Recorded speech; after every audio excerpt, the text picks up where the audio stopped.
Bismillahirrahmanirrahim. Assalamualaikum warahmatullahi wabarakatuh. Perkenalkan, nama saya Pasni Algipari dengan nomor NPM 227002049 dari kelas A.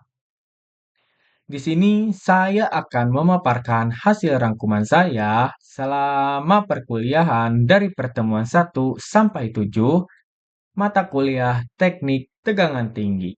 Langsung saja ke pembahasan. Yang pertama, apa sih yang dimaksud dengan teknik tegangan tinggi? Jadi, teknik tegangan tinggi merujuk pada metode dan sistem yang digunakan untuk menghasilkan, mentransmisikan, dan mendistribusikan energi listrik pada tegangan tinggi. Ini mencakup desain dan pengoperasian peralatan seperti trafo, saluran transmisi, dan sistem proteksi untuk memastikan efisiensi dan keamanan dalam pengelolaan energi listrik. Sistem tegangan tinggi sering digunakan untuk mengurangi kehilangan energi selama transmisi jarak jauh dan meningkatkan kapasitas jaringan listrik. Lalu, apa sih tegangan tinggi itu? Jadi, tegangan tinggi adalah istilah teknis yang merujuk pada tegangan listrik yang berbeda dalam kisaran 36 kV hingga 150 kV. Tegangan tinggi merujuk pada tingkat tegangan listrik yang lebih tinggi dari standar normal, biasanya di atas 1000 volt atau 1 kV. Dalam konteks transmisi listrik, tegangan tinggi digunakan untuk mengurangi kehilangan energi selama pengiriman listrik jarak jauh. Ini berfungsi untuk meningkatkan efisiensi sistem listrik secara keseluruhan. Penggunaan tegangan tinggi memerlukan peralatan dan protokol keamanan khusus untuk melindungi manusia dan peralatan. Selanjutnya, klasifikasi tegangan normal dan tegangan lebih. Klasifikasi tegangan dalam sistem kelistrikan umumnya dibagi menjadi dua kategori utama, yaitu tegangan normal dan tegangan lebih. Tegangan normal. Tegangan normal adalah tingkat tegangan yang diharapkan dalam sistem listrik untuk pengoperasian yang aman dan efisien. Klasifikasi ini meliputi tegangan rendah dan tegangan menengah, juga tegangan tinggi. Tegangan rendah biasanya hingga 1 kV, contohnya sistem rumah tangga atau industri kecil. Tegangan menengah antara 1 kV hingga 35 kV digunakan dalam distribusi kotaan atau industri. Tegangan tinggi lebih dari 35 kV hingga 150 kV digunakan dalam transmisi jarak jauh. Selanjutnya, tegangan lebih. Tegangan lebih merujuk pada kondisi di mana tegangan melebihi batas kondisi normal yang ditetapkan. Ini disebabkan oleh beberapa faktor seperti lonjakan tegangan, munculnya spike atau lonjakan mendadak dalam tegangan. Sering terjadi akibat petir, pemutusan beban mendadak, atau perubahan beban. Tegangan berlebih, suatu kondisi di mana tegangan melebihi nilai maksimum yang dapat ditoleransi oleh peralatan yang dapat menyebabkan kerusakan. Tegangan lebih perlu diatasi dengan sistem proteksi untuk mencegah kerusakan pada peralatan listrik dan memastikan keselamatan operasional. Selanjutnya, di sini masih klasifikasi tegangan normal dan tegangan lebih. Klasifikasi tegangan dalam konteks tegangan normal dan tegangan lebih dapat dilihat dari berbagai sudut pandang. Berikut adalah klasifikasi serta karakteristik yang relevan. Yang pertama, klasifikasi berdasarkan rentang tegangan. Yang pertama atau A, yaitu 0,6 sampai 2,4 kV, yaitu tegangan tinggi atau TT. Bentuknya sering kali berupa gelombang sinusoidal. Umumnya bersifat periodik. Penyebabnya dapat disebabkan oleh fluktuasi beban atau gangguan pada sistem. Dapat berasal dari gangguan luar seperti petir dan dalam seperti pemutusan beban. Sifat listrik yang stabil namun dapat dipengaruhi oleh kondisi eksternal, umumnya alami, tetapi juga dapat dipicu oleh faktor buatan yang B 3,0 sampai 30 kV, yaitu tegangan menengah atau TTM. Bentuknya merupakan gelombang sinusoidal dengan kemungkinan gangguan harmonik. Biasanya periodik, tetapi dapat memiliki gangguan aperiodik. Sebabnya fluktuasi dari mesin atau peralatan. Gangguannya bisa dari luar seperti cuaca ekstrim atau dari dalam seperti peralatan yang rusak.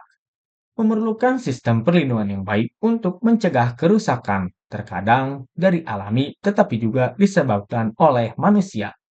Selanjutnya yang C60 sampai 100 kV yaitu tegangan tinggi ekstra atau TER.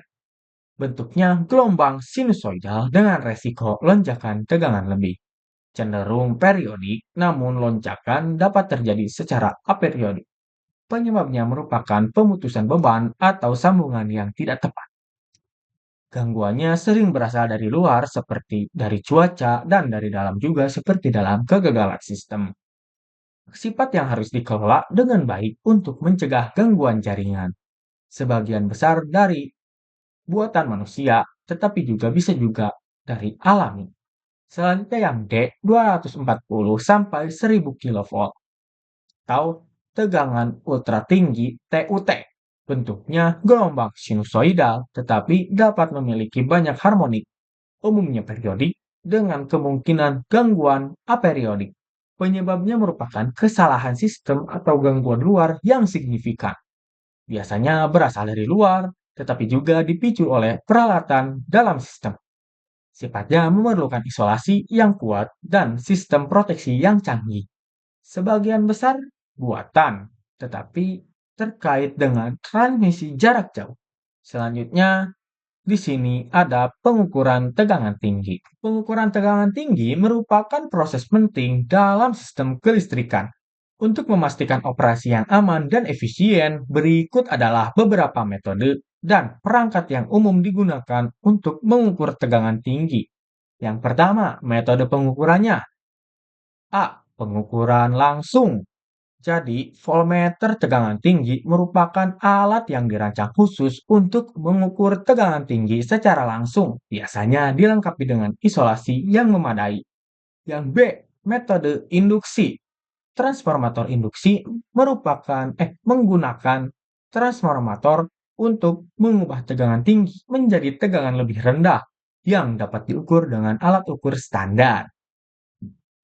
Selanjutnya yang C, pengukur kapasitif. Pembagi tegangan kapasitif menggunakan kapasitansi untuk membagi tegangan tinggi menjadi tingkat yang lebih rendah yang dapat diukur. Yang kedua, perangkat pengukuran. Perangkat pengukurannya yaitu voltmeter digital tegangan tinggi. Alat ini memberikan pembacaan digital yang akurat dan sering dilengkapi dengan fitur keamanan seperti osiloskop digunakan untuk menganalisis bentuk gelombang dari sinyal tegangan tinggi. Berguna untuk memantau gangguan. Selanjutnya, pembagi tegangan. Perangkat ini yang digunakan untuk mengukur tegangan tinggi dengan membaginya ke tingkat yang lebih rendah. Selanjutnya, keamanan dalam pengukuran. A. Perlindungan isolasi. Perlindungan isolasi. Pastikan alat ukur memiliki isolasi yang baik. Selanjutnya, penggunaan alat pelindung diri atau APD. Penggunaan sarung tangan, sepatu isolasi, dan pelindung wajah sangat penting digunakan. Dan juga jaga jarak aman dari sumber tegangan tinggi selama pengukuran.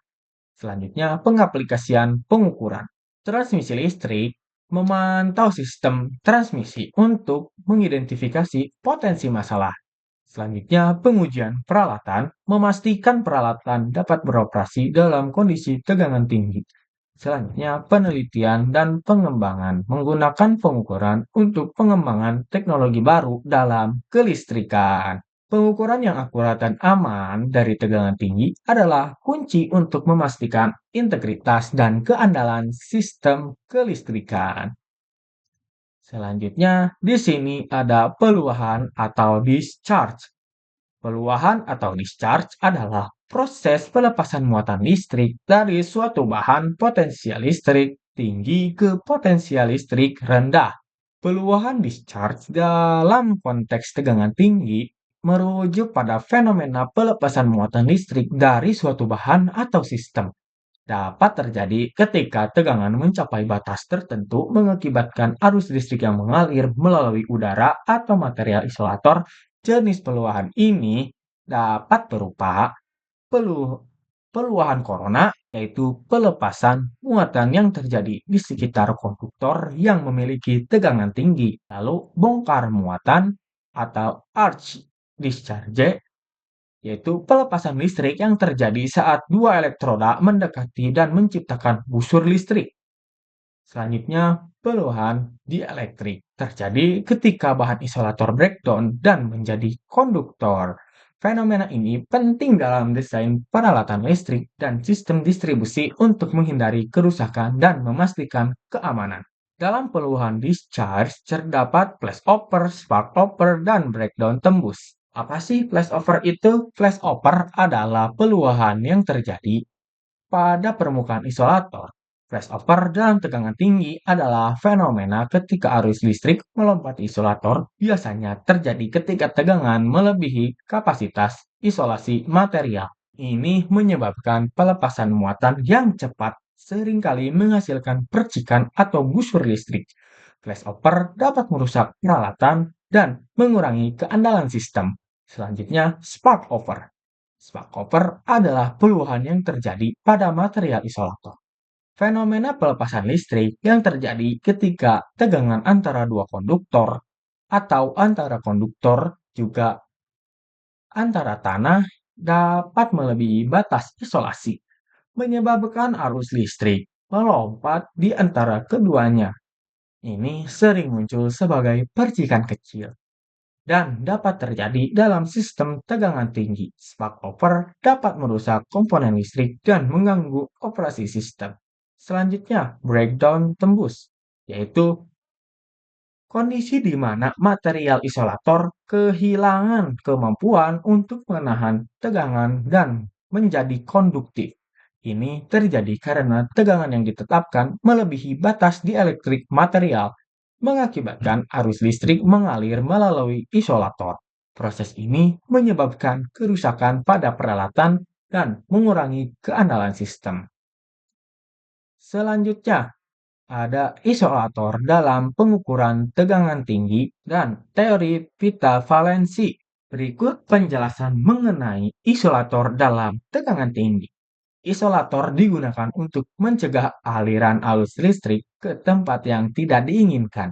Ada tiga jenis isolator yang umum digunakan, yaitu isolator gas. Isolator gas seperti sulfur heksafluoride atau SF6 digunakan dalam peralatan tegangan tinggi. Gas ini memiliki sifat dielektrik yang sangat baik sehingga mampu mencegah terjadinya flashover. Gas ini digunakan di dalam switchgear atau transformator untuk menjaga kestabilan dan mencegah kebocoran arus. Selanjutnya, isolasi cair. Isolasi cair seperti minyak transformator digunakan untuk isolasi dan pendinginan. Minyak memiliki sifat dielektrik yang baik dan juga berfungsi sebagai pendingin. Ini sering digunakan dalam transformator dan peralatan lain di mana suhu tinggi mungkin terjadi. Selanjutnya, isolasi padat. Isolasi padat terbuat dari bahan seperti plastik, kaca, atau keramik. Bahan ini memiliki kekuatan dielektrik yang baik dan digunakan dalam berbagai aplikasi, termasuk isolator pada tiang listrik. Mereka bertugas menahan arus listrik dan mencegah kebocoran. Selanjutnya, teori pita valensi. Teori pita valensi menjelaskan bagaimana elektron dalam suatu material dapat bergerak dan berkontribusi terhadap konduktivitas listrik. Dalam teori ini, ada dua pita utama. Yang pertama, pita valensi. Ini adalah pita energi di mana elektron terikat pada atom. Dalam isolator pita valensi, sepenuhnya terisi sehingga tidak ada elektron bebas yang dapat bergerak. Selanjutnya, pita konduksi. Pita konduksi adalah pita energi di mana kondisi bebas dapat bergerak memungkinkan arus listrik mengalir dalam konduktor pita konduksi dan pita valensi saling tumpang tindih, memudahkan elektron untuk bergerak. Ketika perpindahan elektron, energi cukup diberikan. Misalnya melalui tegangan tinggi, elektron dapat melompat dari pita valensi ke pita konduksi, menyebabkan konduktivitas dalam isolator. Jarak antara kedua pita ini cukup besar, sehingga diperlukan energi yang signifikan untuk memindahkan elektron. Selanjutnya, tembus di gas. Tembus di gas atau breakdown di gas, tembus di gas terjadi ketika tegangan listrik yang diterapkan pada gas melebihi ambang batas di elektrik, menyebabkan gas menjadi konduktif. Proses ini dapat terjadi dalam berbagai jenis gas seperti udara atau gas buatan seperti SF6. Dan setelah terjadinya tembus, beberapa efek akan muncul seperti efek sekunder. Selanjutnya, tembus di vakum padat. Tembus di vakum padat merujuk pada fenomena di mana arus listrik mengalir melalui ruang hampa yang dikelilingi oleh bahan isolator padat ketika tegangan yang diterapkan melebihi batas tertentu. Dalam kondisi ini, meskipun tidak ada medium gas, kondisi khusus dapat menyebabkan terjadinya konduksi listrik. Nah, proses tembus di vakum padat terjadi karena melalui beberapa langkah berikut ini. Yang pertama, penerapan tegangan tinggi. Ketika tegangan tinggi diterapkan pada elektroda dalam ruang vakum, medan listrik yang kuat terbentuk. Selanjutnya, emisi elektron. Tegangan tinggi dapat menyebabkan emisi elektron dari permukaan elektroda yang disebut efek field emission atau dari material lain yang terpengaruh oleh medan listrik. Selanjutnya, karena pergerakan elektron, elektron yang teremisi kemudian bergerak menuju elektroda pasif, terakselerasi oleh medan listrik yang kuat. Dan yang terakhir, karena ionisasi. Jika energi yang dibawa oleh elektron cukup tinggi, mereka dapat bertumbuh dengan permukaan elektroda dan material isolator menghasilkan lebih banyak elektron dan ion. Selanjutnya, faktor yang mempengaruhi tembus di vakum padat. Beberapa faktor yang dapat mempengaruhi terjadinya tembus di vakum padat meliputi tipe material isolator, kondisi permukaan, dan jarak antar elektroda. Selanjutnya, efek tembus di vakum padat. Tembus di vakum padat dapat menyebabkan berbagai efek, seperti pelepasan energi, kerusakan material, dan pembentukan plasma. Selanjutnya, aplikasi dan relevansi. Fenomena tembus di vakum padat memiliki relevansi dalam berbagai aplikasi, seperti peralatan elektronik dan sistem tegangan tinggi. Dan yang terakhir, pencegahan tembus di vakum padat. Beberapa langkah pencegahan dapat diambil untuk menghindari terjadinya tembus. Yang pertama, pemilihan material. Yang kedua, desain elektroda. Dan yang terakhir, monitoring tegangan. Nah, jadi tembus di vakum padat adalah fenomena yang kompleks dan penting dalam sistem tegangan tinggi. Memahami proses, faktor, dan efek yang terlibat dapat membantu dalam desain sistem yang lebih aman dan efisien. Selanjutnya, di sini ada efek Panning atau efek Panning.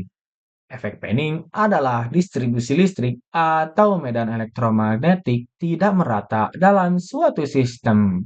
Efek Panning dalam tegangan tinggi merujuk pada fenomena di mana arus listrik mengalir melalui medium dengan karakteristik khusus. Sering kali terjadi pada sistem yang melibatkan elektroda yang terpisah jauh dan dalam kondisi tertentu. Pengertian efek Panning terjadi ketika arus listrik terdistribusi tidak merata dalam medium, isolator, atau gas yang dapat menyebabkan konsentrasi arus pada area tertentu.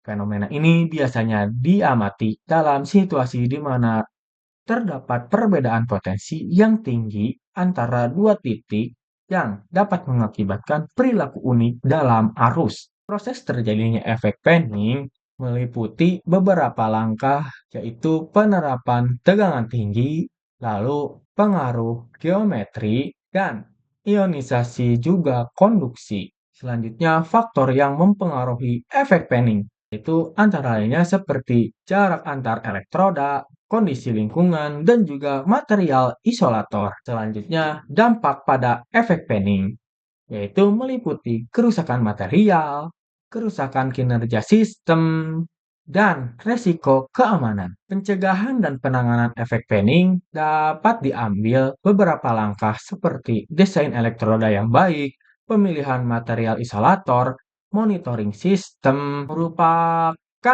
anomali dalam arus, merupakan proses terjadinya efek Penning, merupakan pencegahan dan penanganan terjadinya efek Penning. Efek Penning dalam tegangan tinggi adalah fenomena penting yang dapat mempengaruhi kinerja dan keamanan sistem listrik. Memahami proses, faktor, dan dampaknya membantu dalam desain dan pengelolaan sistem yang baik. Selanjutnya di sini ada kurva OHM dan kurva penyalaan low discharge. Yang pertama, kurva Ohm, yaitu menggambarkan hubungan antara arus I dan tegangan atau V dalam suatu sistem dalam konteks tegangan tinggi. Kurva ini menunjukkan linearitas pada resistansi konstanta. Kurva ini menunjukkan hubungan linier mengikuti hukum OHM, yaitu V sama dengan IR, di mana R adalah resistansi. Selanjutnya, tegangan tembus, juga karakteristik material. Nah, selanjutnya kurva penyalaan low discharge.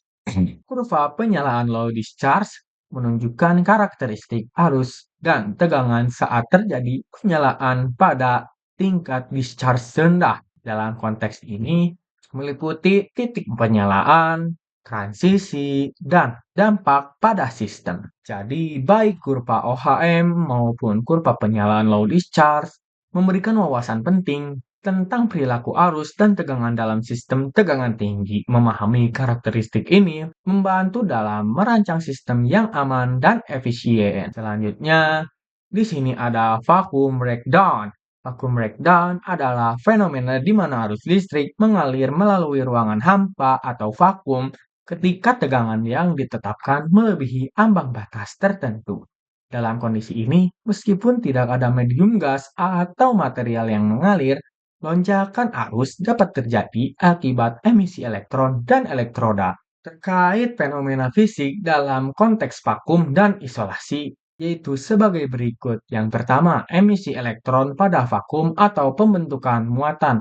Emisi elektron pada vakum adalah proses di mana elektron terlepas dari permukaan elektroda ke ruang hampa. Ini terjadi melalui thermonic emission dan field emission. Proses ini membentuk muatan di sekitar elektroda yang dapat mempengaruhi medan listrik di sekitar dan berpotensi menyebabkan fenomena seperti vacuum breakdown. Selanjutnya, kegagalan vakum. Kegagalan vakum terjadi ketika terdapat kebocoran atau penurunan tekanan dalam sistem vakum, menyebabkan gas atau uap masuk. Hal ini mengakibatkan peningkatan konduktivitas dan kerusakan peralatan. Selanjutnya, mekanisme pertukaran partikel. Mekanisme pertukaran partikel merujuk pada interaksi antara partikel bermuatan seperti elektron dengan permukaan elektroda dan gas. Selanjutnya, teori emisi medan. Teori emisi medan menjelaskan bagaimana elektron dapat terlepas dari permukaan material akibat medan listrik yang kuat. Dalam teori ini terdapat kekuatan medan dan pengaruh geometri. Selanjutnya, mekanisme Chomsky. Mekanisme Chomsky juga dikenal sebagai Chomsky effects. Terjadi ketika terdapat peningkatan arus lokal, arus akibat akumulasi muatan di permukaan isolator. Hal ini dapat menyebabkan titik panas dan breakdown. Selanjutnya, solid breakdown.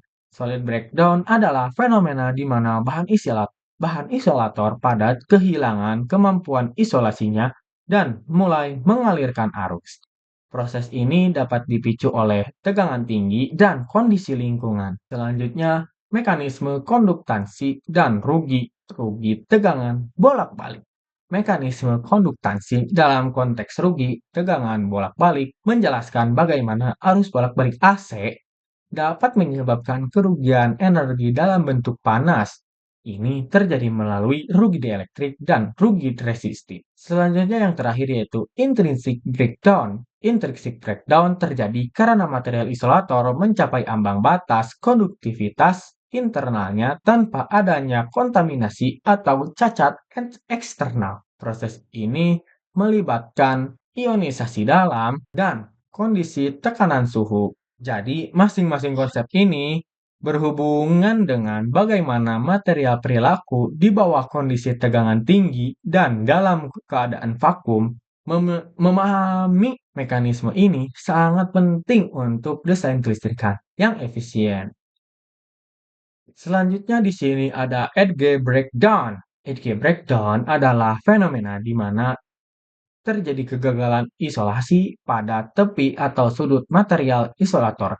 Ketika terpapar pada tegangan tinggi, sering terjadi di area sekitar dengan kontur yang tajam, di mana konsentrasi medan listrik lebih tinggi menyebabkan material kehilangan kemampuan isolasinya. Selanjutnya, oil breakdown. Oil breakdown adalah fenomena di mana minyak dielektrik dalam sistem tegangan tinggi kehilangan kemampuannya isolasinya, dan mulai menghantarkan arus. Minyak dalam sistem tegangan tinggi berfungsi sebagai berikut, yaitu sebagai isolator. Minyak dielektrik mampu mencegah terjadinya bocor dan breakdown listrik. Selanjutnya, sebagai pendingin, yaitu minyak membantu menyerap dan mengalirkan panas yang dihasilkan oleh komponen listrik, menjaga suhu operasi dalam batas aman. Selanjutnya, pelindung. Minyak juga melindungi komponen dari kelembapan dan kontaminasi serta mengurangi resiko korosi. Selanjutnya, pengikat partikel. Dalam kondisi transformator, minyak dapat membantu meningkatkan partikel dan kotoran menjadi kebersihan sistem. Dan yang terakhir merupakan stabilitas medan listrik. Minyak berkontribusi pada stabilitas medan listrik dalam sistem mengurangi resiko gangguan. Penggunaan minyak yang tepat sangat penting untuk menjaga keandalan dan efisiensi sistem tegangan tinggi. Dan selanjutnya rugi dielektrik dan konstanta dielektrik. Jadi rugi dielektrik adalah kehilangan energi dalam bentuk panas saat material dielektrik mengalami siklus pengisian dan pelepasan medan listrik. Ini terjadi karena polaritas material, yaitu ketidakmampuan molekul untuk mengikuti perubahan medan listrik yang cepat. Lalu kontaminasi, yaitu kelembaban atau zat asing dapat meningkatkan rugi dielektrik dan konstansa dielektrik adalah ukuran kemampuan material untuk menyimpan energi listrik dalam medan listrik. Semakin tinggi konstansa dielektrik, semakin baik material tersebut dalam mengisolasinya. Minyak dielektrik umumnya memiliki konstansa dielektrik yang tinggi yang membuatnya efektif sebagai isolator. Mekanisme kegagalan padat isolasi cair dapat terjadi beberapa cara, yaitu ionisasi. Ionisasi pada tegangan tinggi dapat menyebabkan ionisasi dalam cairan, menghasilkan arus bocor dan potensi kegagalan. Selanjutnya, kontaminasi. Kontaminasi merupakan kehadiran partikel asing atau air dalam minyak, dapat mengurangi efektivitas isolasi dan menyebabkan breakdown.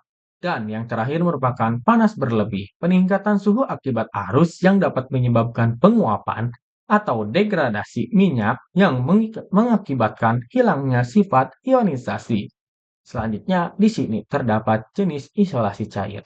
Jenis isolasi cair terbagi menjadi dua, yaitu isolasi berbasis minyak mineral. Penjelasannya terbuat dari minyak mineral yang diperoleh dari pemrosesan minyak bumi.